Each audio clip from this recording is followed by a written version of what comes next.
സംസ്ഥാനത്ത് സ്വകാര്യ ബസ് പണിമുടക്കിന് ആഹ്വാനം ചെയ്ത് ബസ് ഉടമ സംയുക്ത സമിതി വിദ്യാർത്ഥി കൺസെഷൻ വർദ്ധിപ്പിക്കണമെന്നടക്കമുള്ള ആവശ്യങ്ങൾ ഉന്നയിച്ചാണ് സമരം. ജൂലൈ 8-ന് സൂചനാ പണിമുടക്ക്, ജൂലൈ 22 മുതൽ അനിശ്ചിതകാല പണിമുടക്കിന് തീരുമാനമായി.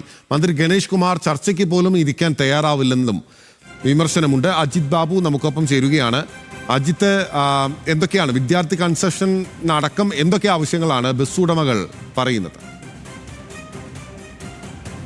ബസ് ഉടമ സംയുക്ത സമിതിയാണ് ഈ സമരത്തിന് ഇപ്പോൾ ആഹ്വാനം ചെയ്തിരിക്കുന്നത്, പണിമുടക്കിന് ആഹ്വാനം ചെയ്തിരിക്കുന്നത്. അതിൽ ഓൾ കേരള ബസ് ഓപ്പറേറ്റേഴ്സ് ഓർഗനൈസേഷനും Kerala state private bus operators ഫെഡറേഷനും കേരള ബസ് ട്രാൻസ്പോർട്ട് അസോസിയേഷനും സംയുക്തമായാണ് ഇത്തരത്തിൽ പണിമുടക്കിന് 8-ാം തീയതി സൂചനാ പണിമുടക്കിനും 22 മുതൽ അനിശ്ചിതകാല പണിമുടക്കിനും ആഹ്വാനം ചെയ്തിരിക്കുന്നത്. പ്രധാനമായും ഇവർ ഉന്നയിക്കുന്ന ആവശ്യം വിദ്യാർത്ഥികളുടെ കൺസെഷൻ വർദ്ധിപ്പിക്കണമെന്നുള്ളതാണ്. മറ്റ് നോർമൽ യാത്രക്കാരുടെ യാത്രാ നിരക്ക് വർദ്ധിപ്പിക്കണമെന്നൊരു ആവശ്യമില്ല. പകരം വിദ്യാർത്ഥി കൺസെഷൻ അത് വർദ്ധിപ്പിക്കണം, കാലാനുസൃതമായി അതിൽ മാറ്റം കൊണ്ടുവരണമെന്നൊരു ആവശ്യമാണ് ഇപ്പോൾ ഇവർ ഉന്നയിച്ചിരിക്കുന്നത്.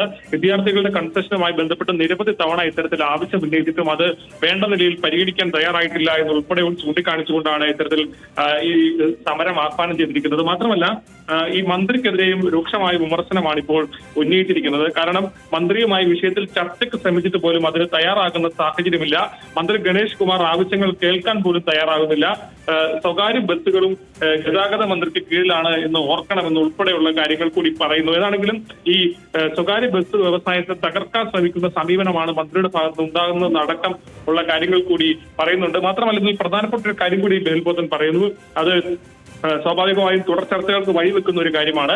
SFI, KSU, ABVP, MSF തുടങ്ങിയ സംഘടനകളുമായി ഒരു ചർച്ച നടത്തിയിരുന്നു. അപ്പോൾ തങ്ങളോട് അനുഭാവമായ സമീപനമാണ് ഈ വിദ്യാർത്ഥി സംഘടനകൾ സ്വീകരിച്ചതെന്നുൾപ്പെടെയുള്ള ഒരു കാര്യം കൂടി ഇവർ പറഞ്ഞിട്ടുണ്ട്. സ്വാഭാവികമായും വിദ്യാർത്ഥി സംഘടനകളൊക്കെ ഈ വിഷയത്തിൽ നേരത്തെ സ്വീകരിച്ചിരിക്കുന്ന നിലപാടുകൾ നമുക്കറിയാം. ശക്തമായ നിലപാടുകളാണ് ഈ വിഷയത്തിൽ സ്വീകരിച്ചിട്ടുള്ളത്. അപ്പോൾ ഏത് നിലയ്ക്കാണ് വിദ്യാർത്ഥി സംഘടനകൾ ഈ വിഷയത്തോട്, ഈ പ്രതികരണത്തോട് പ്രതികരിക്കുക എന്നുള്ളതും വളരെ പ്രധാനപ്പെട്ടതാണ്. ഓക്കെ, അത് അവർ പ്രതികരിക്കട്ടെ എന്നുള്ളതാണ് ഏറ്റവും പ്രധാനപ്പെട്ട കാര്യം.